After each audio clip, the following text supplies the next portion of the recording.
আসসালামু আলাইকুম, jasmine cooking হাউসে আপনাদের সবাইকে স্বাগতম। আজকে আপনাদের দেখাবো চুই পিঠার রেসিপি বা চুষি পিঠা। দেখতেই পাচ্ছেন কতটা বেশি ক্রিমি।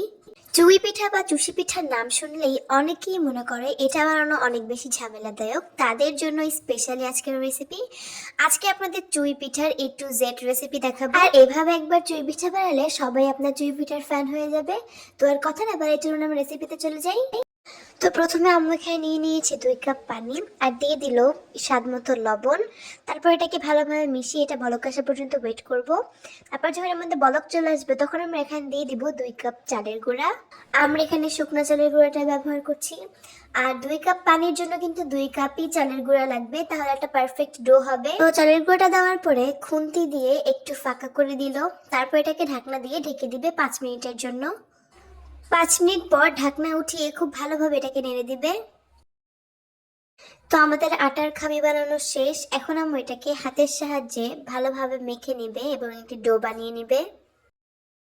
আর এটা অনেকক্ষণ টাইম নিয়ে মাখা লাগবে না, জাস্ট একটু ডোর মতো শেপ চলে আসলে এটা আমরা আর মাখবো না, আমাদের মাখা হয়ে যাবে। তো আমরা কিন্তু এটা বেশিক্ষণ মাখিয়ে নিয়ে আমাদের ডো কিন্তু একদমই রেডি। এখন আমরা ছোট ছোট লেচি কেটে এটাকে লতা বানিয়ে নিব। আমাদের গ্রামের পাশে এটাকে লতা বলে। তো আজকের পিঠাটা আমরা পাটার উপরে বানাবো, এই জন্য আম্মু এখানে কিছুটা চালের গুঁড়া দিয়ে ভালোভাবে পাটার উপরে বিছিয়ে দিয়েছে। তো এখন আমরা পিঠার জন্য লতা বানিয়ে নেব। দেখতেই পাচ্ছেন লম্বা সুতার মতো একটি লতা বানিয়ে নিয়েছে। আর এটা চিকন চিকন বানালে পিঠাটা কিন্তু চিকন হবে এবং সুন্দর হবে, তাই চেষ্টা করবেন লতাগুলো একটু চিকন চিকন বানানোর জন্য।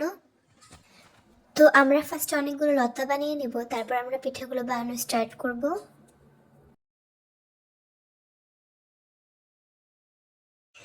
তো আম্মু অনেকগুলো লতা বানিয়ে নিয়েছে, এখন আম্মু পিঠাগুলো বানিয়ে নেবে। দেখতেই পাচ্ছেন আম্মু কতটা দক্ষতা সহকারে পিঠাগুলো বানিয়ে নিচ্ছে এবং কিন্তু অনেক স্পিডে পিঠাগুলো বানিয়ে নিচ্ছে।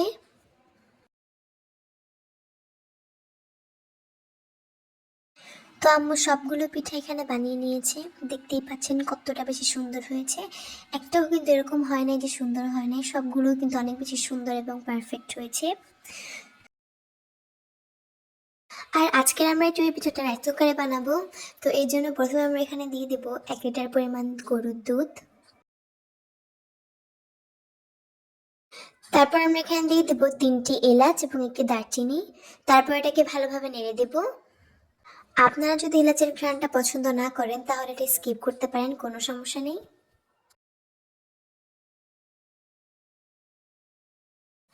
দুধটা হালকা গরম হয়ে গেলে আমরা এখানে দিয়ে দিব মেল্ট করা গুড়।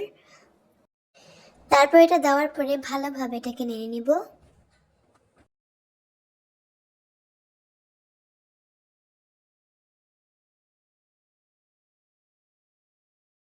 এখন এখানে দিয়ে দিব স্বাদ মতো লবণ। আপনারা যদি মিষ্টি খাবারের লবণটা পছন্দ না করেন তাহলে এটা স্কিপ করতে পারেন। তারপর এখানে দিয়ে দিব কোয়ানো নারকেল। আপনাদের হাতের কাছে নারকেলটা না থাকলে আপনার নারকেলটা নাও দিতে পারেন, নারকেল ছাড়াও কিন্তু অনেক বেশি মজা লাগে। তারপর এটাকে আমরা ভালোভাবে আবার নেড়ে দেব এবং বলক আসা পর্যন্ত ওয়েট করব। তো দুধে ভালোভাবে বলক চলে আসছে, এখন আমরা চুই পিঠাগুলো এখানে দিয়ে দিব। আমরা সবগুলো একবারে দিব না, অল্প অল্প করে ভালোভাবে ছড়িয়ে দিয়ে দিব। তারপর এটাকে হালকা হাতে ভালোভাবে নেড়ে নেব। আর চুই পিঠা কিন্তু বেশিক্ষণ রান্না করতে হয় না, এটা আমরা জাস্ট 5 থেকে 10 মিনিটের মতো হালকা আঁচে ভালোভাবে রান্না করে নিব, তাহলে এটা হয়ে যাবে।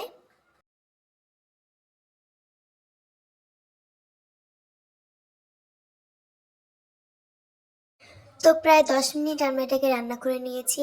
দেখতেই পাচ্ছেন এটা কতটা বেশি ক্রিমি হয়েছে। আর আমাদের চুই পিঠা কিন্তু একদমই রেডি, এখন আমি এটাকে উঠিয়ে নিব। তো দেখতেই পাচ্ছেন পিঠাটা কতটা বেশি ক্রিমি হয়েছে এবং দেখতেও কিন্তু অনেকটা বেশি লোভনীয় লাগছে। তো আজকে আমাদের ভিডিও এই পর্যন্তই, আবার দেখা হবে নতুন কোনো ভিডিও নিয়ে। আর যারা আমার চ্যানেলে নতুন তারা অবশ্যই আমাদের চ্যানেলটিকে সাবস্ক্রাইব করবেন এবং লাইক কমেন্ট শেয়ার করে আমাদের পাশে থাকবেন। তো আজকে এই পর্যন্তই, সবাই ভালো থাকবেন, সুস্থ থাকবেন। আল্লাহ হাফেজ।